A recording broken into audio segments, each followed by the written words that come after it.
Assalamualaikum warahmatullahi wabarakatuh.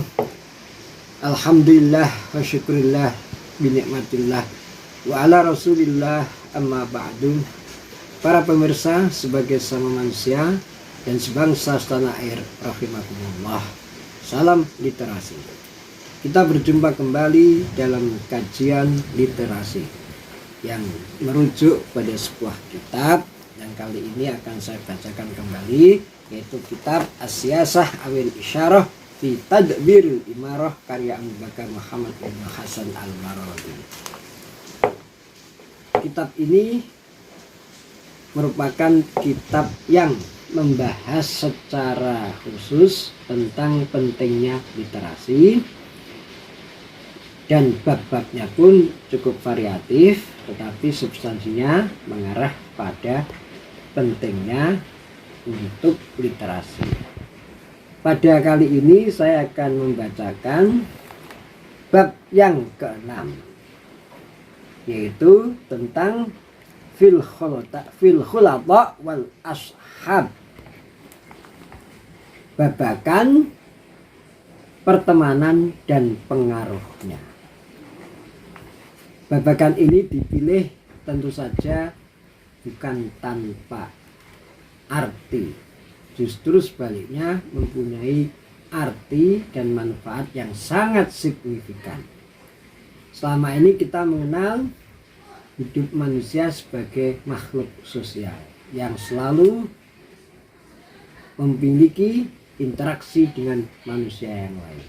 Interaksi dengan manusia yang lain ini berarti pertemanan dengan banyak manusia, sehingga lahir apa yang disebut dengan teman, sahabat, kalau istilah milenialnya teman tapi mesra, dan sebagainya. Banyak contoh-contoh istilah milenial sekarang yang menunjukkan bagaimana sebuah pertemanan dan persahabatan itu menjadi sebuah kebutuhan, dan ternyata secara substansial fitrah manusia pertemanan itu menjadi suatu need dan juga want yang penting bagi kelangsungan hidup manusia.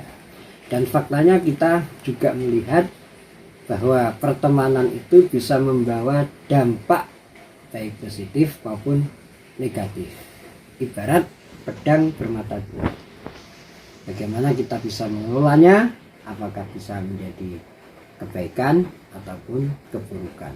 Sehingga kita perlu memilih teman itu agar supaya teman bisa memberikan inspiring, mencerahkan bagi kita. Jadi kita berteman perlu memberikan take and give, interaksi yang baik melahirkan suatu transformasi bagi diri kita. Kalau kita berteman tidak melahirkan pencerahan, malah obskurentas atau penggelapan diri kita, itu justru pertemanan yang tidak membawa kemaslahatan. Kita melihat banyak contoh pertemanan bisa menjerumuskan pada satu tindak laku yang mazmumah, yang tidak baik.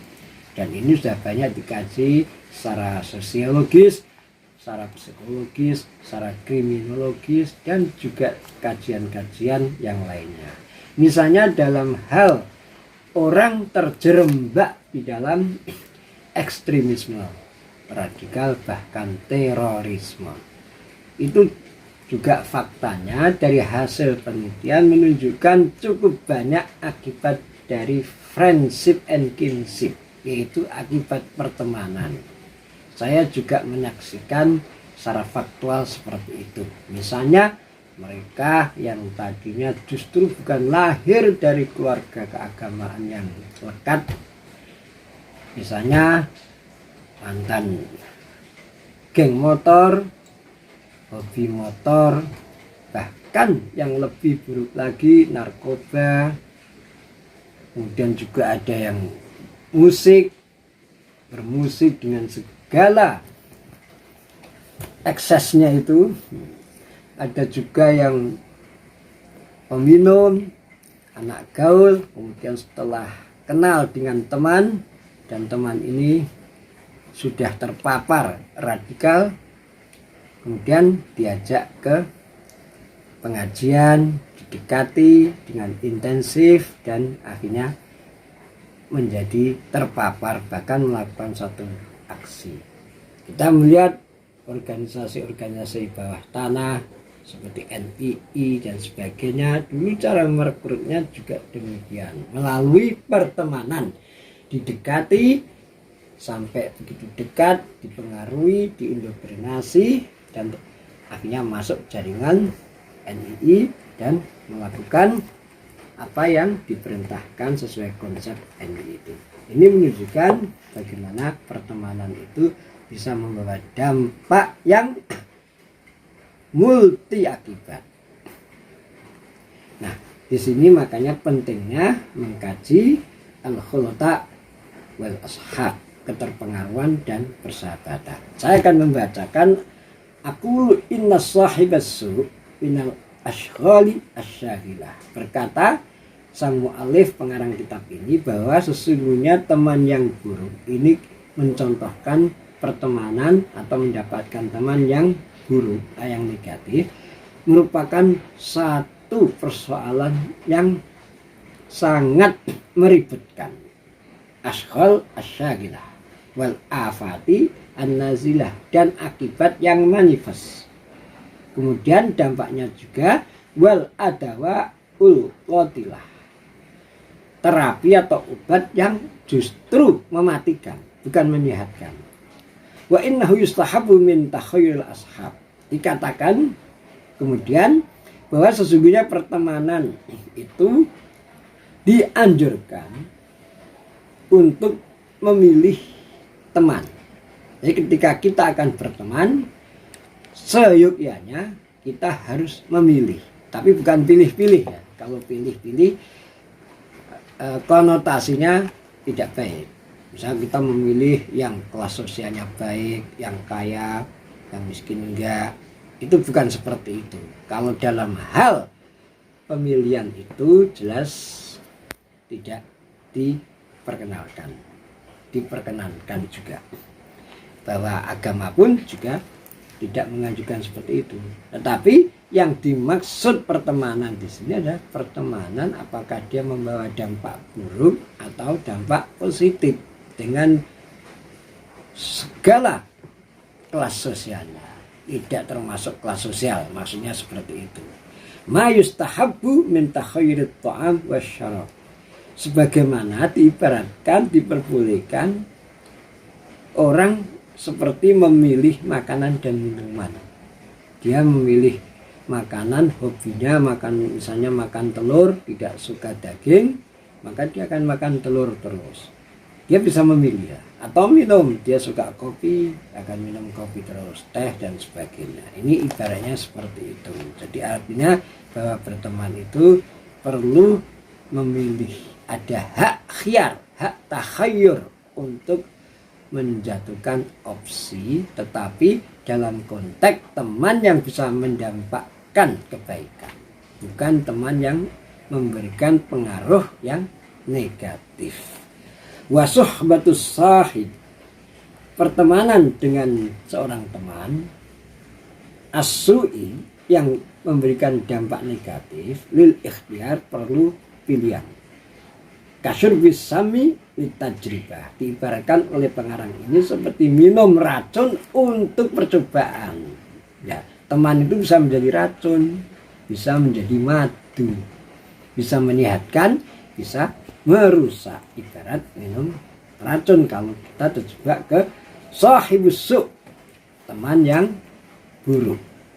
Wa inna sahibas su', sesungguhnya teman yang buruk yuzika min dana'ati tab'ihi, teman yang buruk itu akan mengasupkan pada kita satu kehinaan perangai tabiat. Dampaknya seperti itu. Jadi bisa memberikan asupan pada diri kita satu perangai yang buruk. Tadinya kita punya perangai yang relatif atau cenderung baik, positif, ketika berteman dengan sahibus su', teman yang buruk itu kita akan terpengaruh. Akhirnya ya mengikuti teman yang buruk itu dalam hal perangnya. Fataghayyar bihi taba'aka, maka rubahlah perangai kita. Artinya perangai kita menjadi berubah setelah berteman dengan sahibus su' tadi.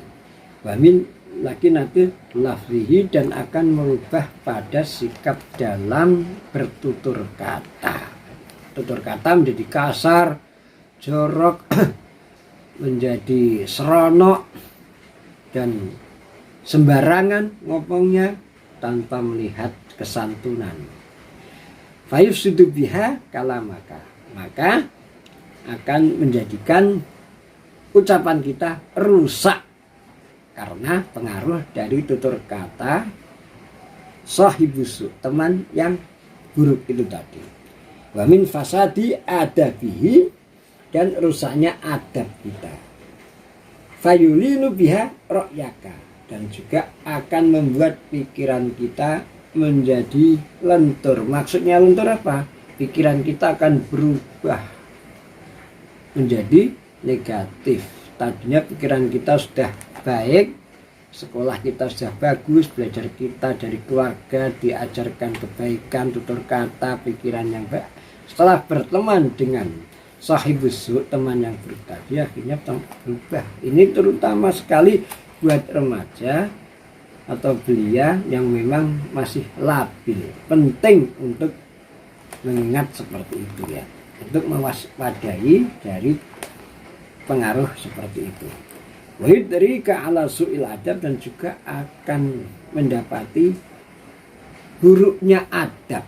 Nah ini bagi yang labil khususnya remaja, yaitu akan membuat berubahnya adab. Idhi'u laka maktumus sirri, dan juga akibat pertemanan buruk tadi akan menyingkapkan, menyebarkan apa yang seharusnya tertutupi.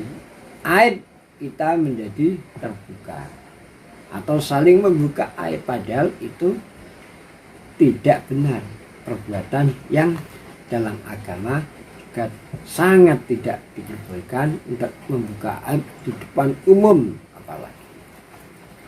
Wa yadullu binaksi ala nafsika, dan akan menyingkap pula kelemahan demi kelemahan kita dan kelemahan dia.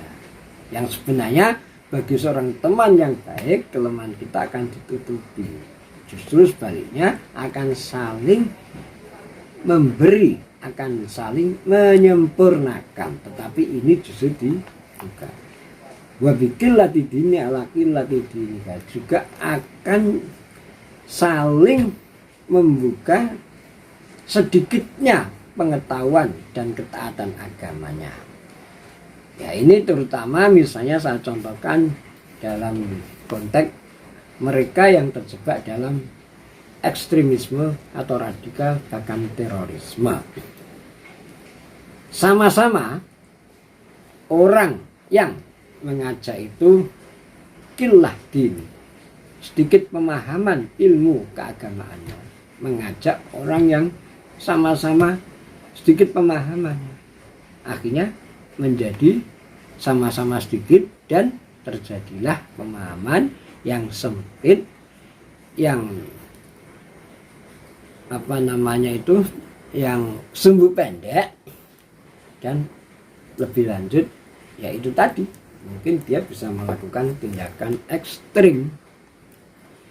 Karena kalau memahami agama dengan baik, mendalam, justru tidak akan melahirkan tindakan yang ekstrim tersebut. Fa innal hukama qad taqarrara bainahum. Di sini dijemput oleh pengarang, para ahli hikmah telah memberikan ketetapannya atau petunjuknya dengan perkataan mereka, anna dinal mar'i ala dini khalili. Sesungguhnya agama seseorang itu tergantung pada agama temannya. Nah ini penting sekali poin ini untuk dicamkan, yaitu tadi seperti kasus dalam ekstremisme, radikalisme, dengan organisasi keagamaan yang underground, tapi saya contohkan misalnya NII dan sebagainya, yaitu memperlihatkan sebuah postulasi bahwa agama seorang itu tergantung agama temannya. Kalau dia berteman dengan orang yang punya pengetahuan dan pengawalan agama yang cetek, yang sempit, ya maka kita bisa membayangkan sendiri akibatnya apa.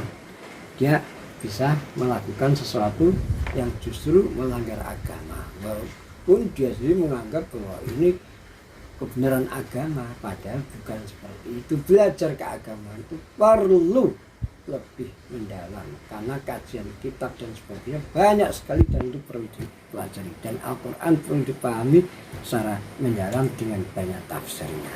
Nah, ini disebutkan demikian, benar-benar apa yang dikatakan, dipostulasikan di sini itu terbukti dalam faktanya.